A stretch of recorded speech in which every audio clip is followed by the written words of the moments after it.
We are back with Youva Originals.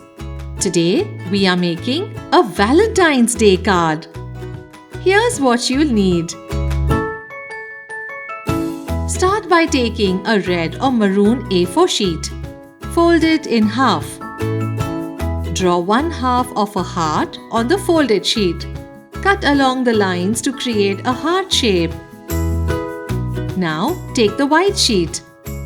Cut it into a square and color the left and right sides of the sheet with rainbow colors.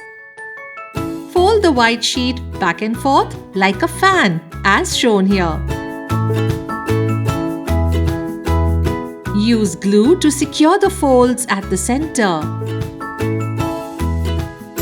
Attach one section of the fan to the right side of the card. Repeat the process and attach another section of the fan to the left side. Your Valentine's Day card is ready.